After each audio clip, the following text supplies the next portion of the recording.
So, welcome back. We will continue the discussion on the wave equation.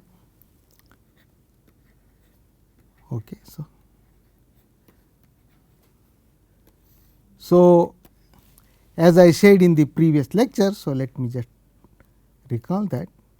So, now we are going to again consider that generator G, and now in a Hilbert space this H 1 cross L 2 and with this domain of definition, and we want to show that that also generates a group which does not preserve the conservation of which does not satisfy the conservation of energy. So, this is different. Okay. So, before that, before I do that, so let me show you this. So, I just commented that this Hilbert space H D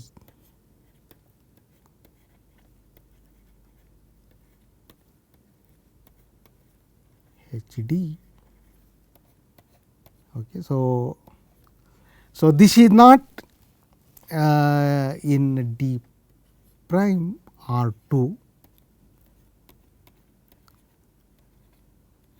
Okay. So, but H D is L 2 log R n if n is bigger than or equal to 3. Okay. So, let me begin the lecture by showing this. Okay. Again, just remember that our understanding of this space H D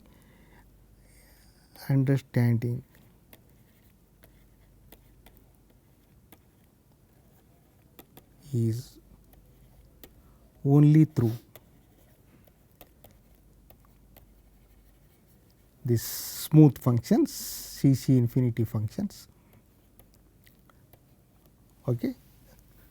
In that, so this H D is the completion of the space C C infinity in that Dirichlet norm.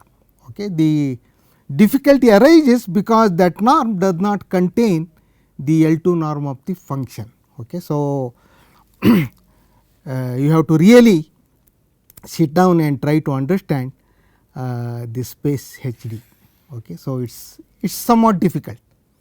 Okay. So, here is proposition, let me just state that. So, if n is bigger than or equal to 3, H D is L 2 log.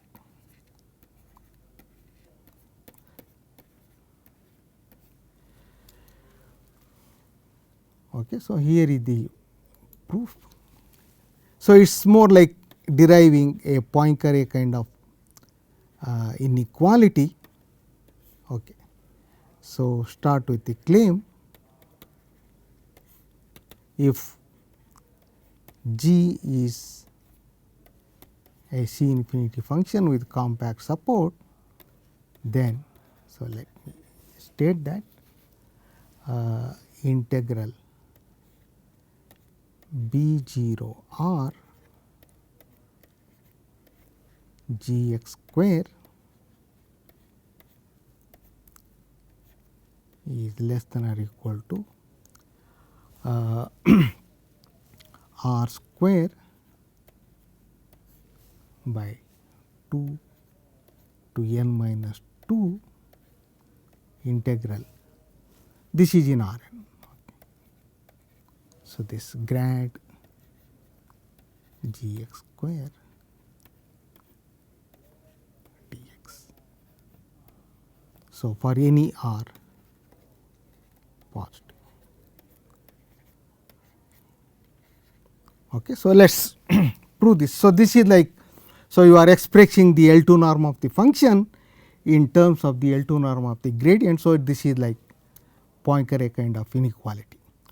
Okay. And here we are using this, remember that n is bigger than or equal to 3, and if you see the proof, it does fail for n equal to 2. Okay. maybe there are different kind of estimates when n equal to 2, but now we are not interested in that. Okay. So, proof of this claim. So, so write x equal to sigma omega. So, let me just, and this omega is on the unit ball. Of course, this is if x is not 0, okay. And then we have, so this g of x is equal to minus mod x to infinity d by d sigma of g of sigma omega d sigma. Okay. So, I am integrating only in the radial direction. Okay. So, now bit jugglery here. So, you maybe I should have written in the, let me write it once again. Okay.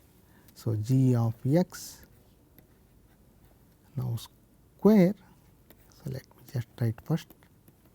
So, this is square mod x to infinity d by d sigma g of sigma d sigma square.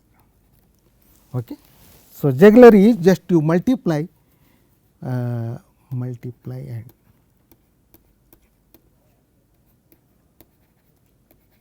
by sigma n minus 1. So, this is the and divide by that, multiply and divide, and use Cauchy-Schwarz. Okay. So, this is less than or equal to, so let me write that, mod x to infinity, maybe you have to sigma to the n minus 1 by 2. Okay. So, that sigma to the 1 minus n d sigma.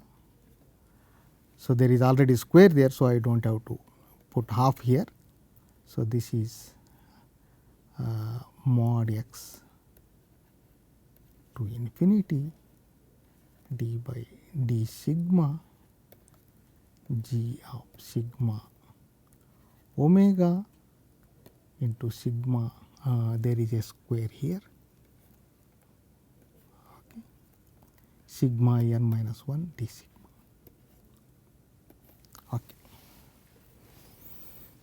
Okay. And now integrate over mod integrate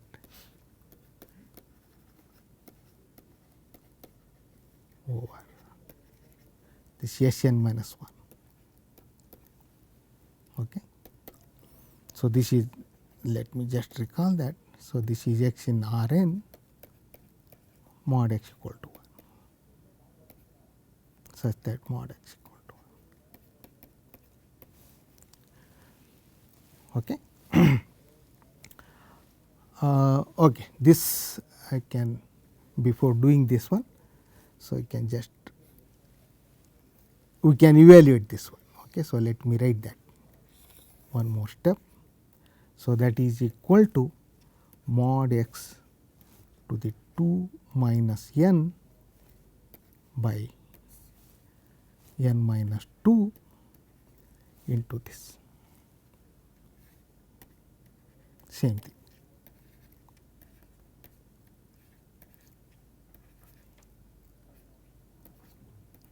So, once we integrate with respect to omega, then we can replace this by the volume integral. Okay. That is what we are going to do now. Okay. Now, we integrate. So, this implies integral over mod omega equal to 1. So, let me again write now g mod x omega. So, let me just write that d S omega. So, this is just with respect to omega, this is a constant. So, just we do not have to worry about that. So, just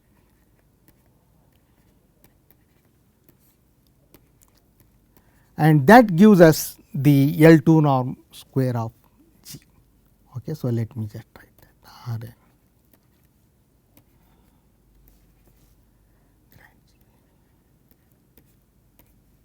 dx.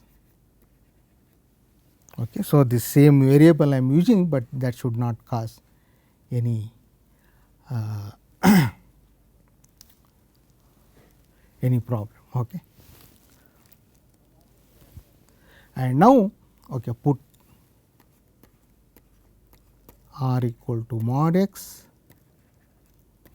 multiply by the usual things, multiply by R to the n minus 1 both sides and integrate. Okay. So, I am writing all the steps, integrate with respect to R over any finite interval. Okay. And you get the required thing. So, this R to the 2 minus n we can after multiplying by n minus 1 you get R. Okay. So, that is how that thing is coming. So, we finally get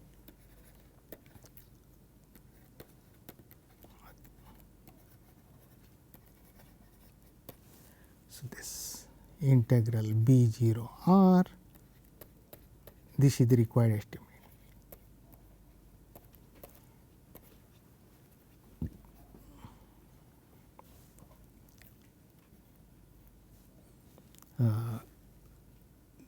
Yeah, let me write that.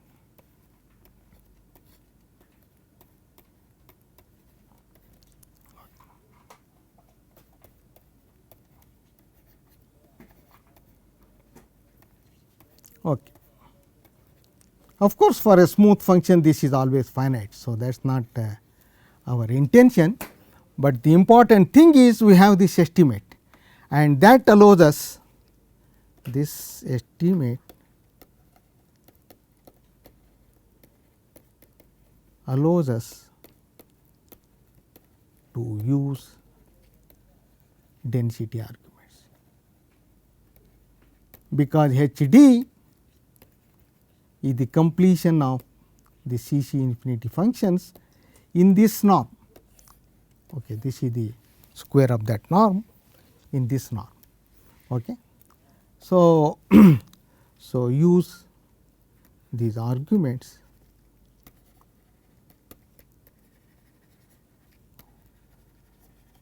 to conclude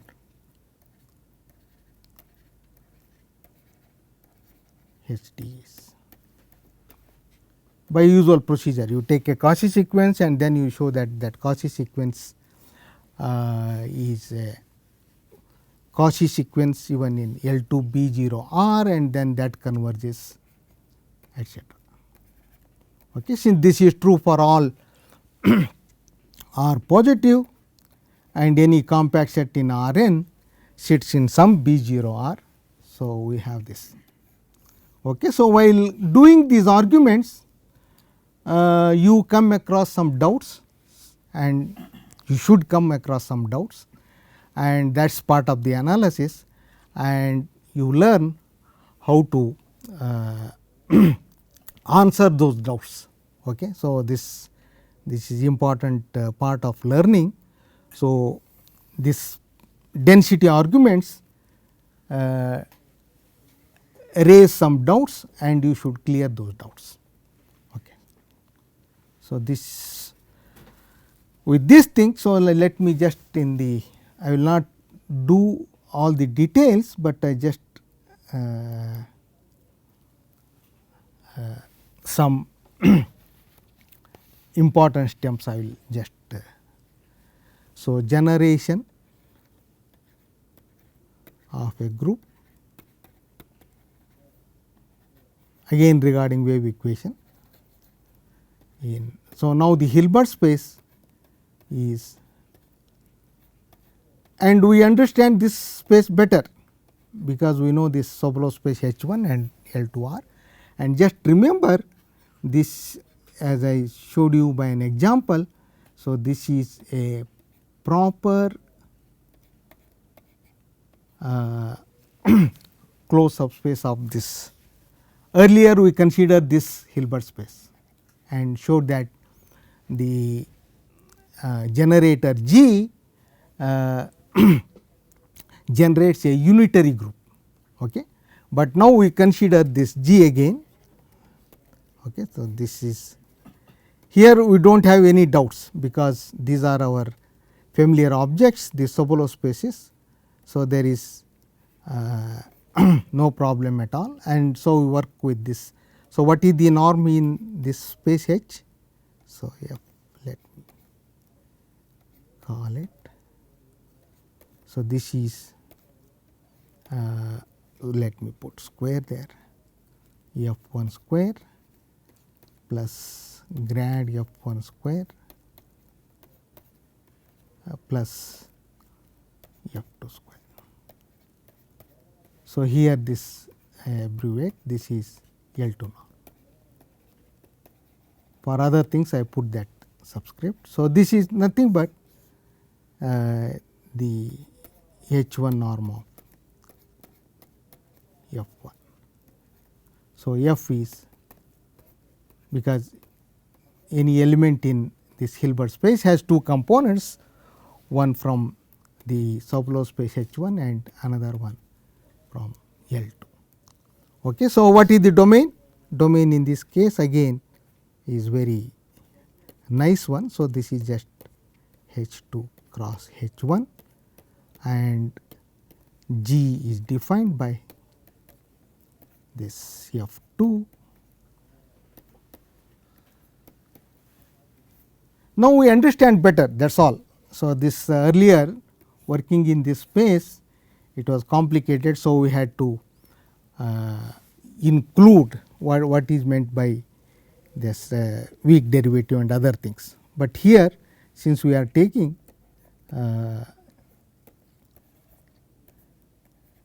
so the the second component is in H 1. So, that is fine. So, this is in H. Okay. So, G, I mean that you should always check. So, this is a subspace of that, and okay. So, we have that. So, this first part is relatively easy. So, but you keep verifying these things all the time. We are saying this one, but you have to verify this. G is densely defined.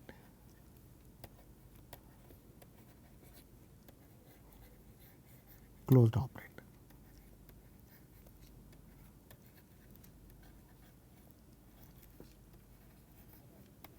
Okay. So, that is relatively easy. Okay. So, next we have to worry about the resolvent estimates. We have to show that resolvent set is large enough and the required resolvent estimates hold for G. So, that we can apply Hille-Yoshida theorem. Again we are back to that. Okay. So, just so let me so this more or less we have already done in elliptic theory. Okay. So, just let me just recall them. Okay. So, 1 lemma to do this thing. Okay. So, for lambda positive and f in h k. So, just you have to recall from the elliptic theory, this is I am just restating that f in h k there exists unique u, okay, let me say u in h k plus 2 such that u minus lambda Laplacian u is equal to m. So, this is the starting step. Okay. So, this again, since we are in L2 theory, so everything uses the powerful tool of Fourier transform. Okay. So, this is, so I borrow this from the elliptic theory, and then we use that lemma to show this corollary. So, back to our Hilbert space. Okay. So, for G, so let me write the components G1, G2 in H. So, this is the Cartesian product of H1 and L2. There exists unique F1, F2 in the domain of the generator G such that F minus lambda GF equal to G for all lambda not 0. Okay. And this just follows from the lemma. Let me show you how that. So, that means, see now this operator, if we consider I minus lambda G. So, this is from dG to H. So, this corollary shows that this is a 1 on 2 map, and that is the first step. Okay. Then we have to of course obtain the resolvent estimates, but that is the first step. Okay. So, let us understand this equation component wise. Okay. So, let me write that component wise. So, then you see why there is exists unique solution. Okay. So, proof of the corollary. Okay. So, write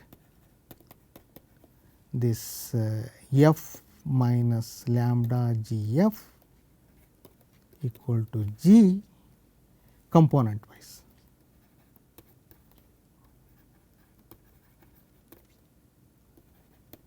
So, what we get? So, let me write that. So, F1 minus lambda F2, the first component of GF is F2. So, that is G1, and the second component. So, this is F2, but second component of GF is Laplacian. So, again you get Laplacian F1 equal to G2, and now multiply the second equation by lambda, lambda is not 0, and add them. So, what we get is F1 minus lambda square F Laplacian F1 equal to lambda G2 plus G1.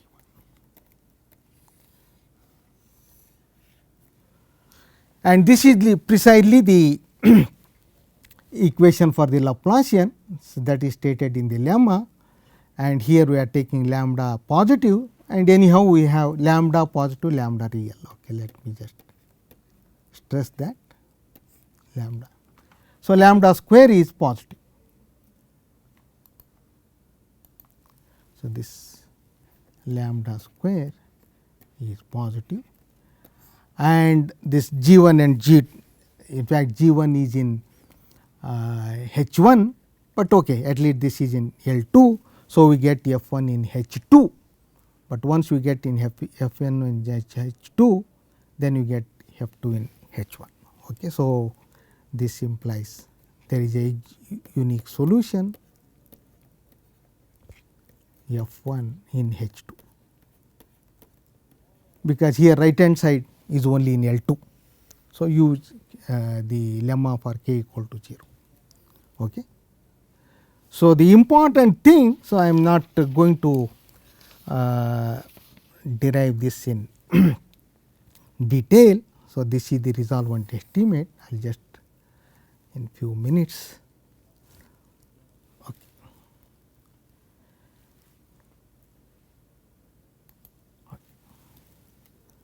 So, resolvent estimate.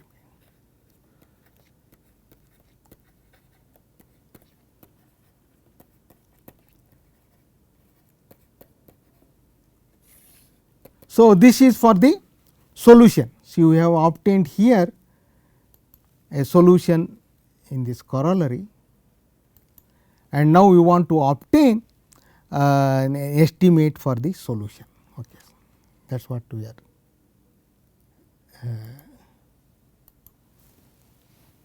Okay.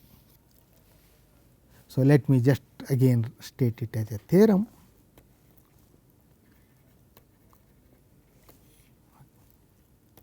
So, in any proof of such theorem, you start with some smooth functions and then use density arguments.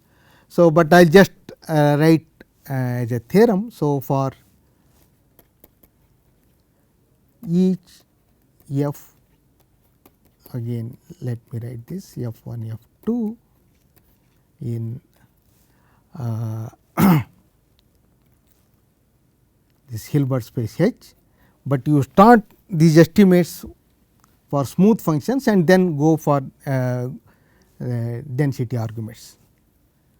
There exists. So, again I am restating the corollary u, this is u 1 u 2 in d g such that u minus, this is the again restatement of the corollary. Okay. Further, so this is the resolvent estimate. So, this norm of u in the Hilbert space is less than or equal to 1 minus 2 mod lambda inverse, this is again f for all lambda real mod lambda. So, this is the required resolvent estimate we are looking for. Okay. So, of course, we are writing this lambda. So, we have to put so this is bit lengthy, but not hard. So, first you have to start with smooth functions f 1 f 2, and so that we can integrate by parts easily, and then pass to the general element in the Hilbert space H through density arguments. Okay. So, again replacing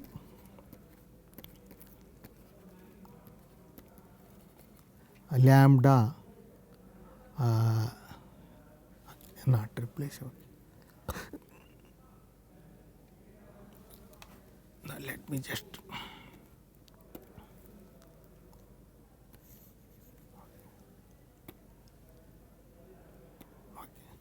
so put mu is equal to 1 by lambda.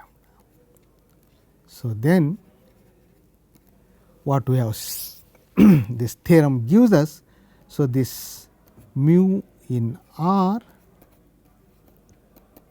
mod mu, see mod lambda is less than half. So, we have here mod mu bigger than 2 is in the resolvent set of G, and we have this resolvent estimate. So, R mu G. Okay. So, let me again just write that Hilbert space. So, this is nothing but, let me recall again.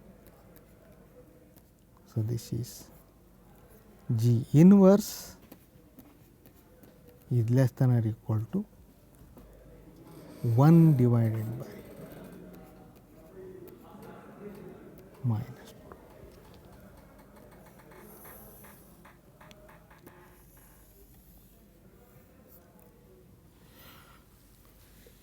So, this these are precisely the requirements of the Hill-Yoshida theorem.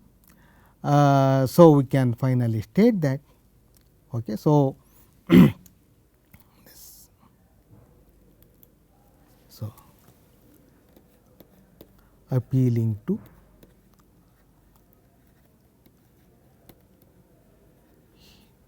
Hill-Yoshida theorem,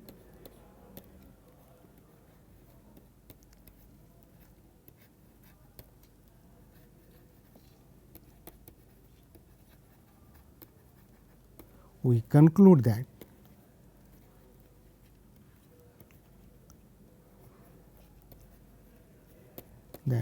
G generates a group T T, now T in R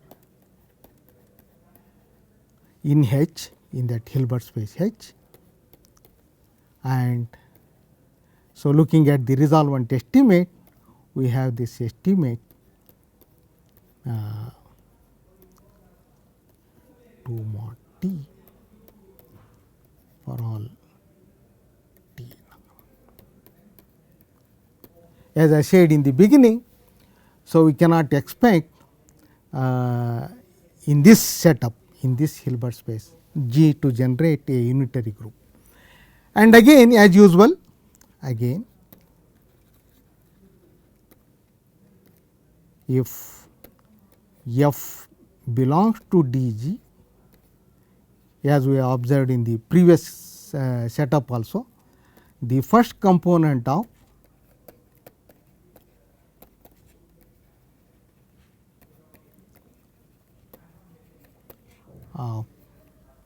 TTF. Okay. So, this you have this UV, okay, solve the wave equation.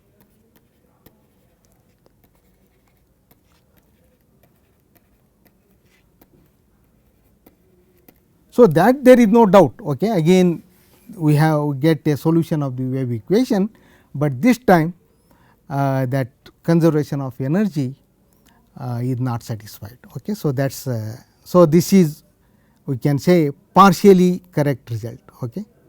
So, with that thing I come to an end of this discussion on wave equation, and in the next class we begin with our final topic, namely the Schrodinger equation. Thank you.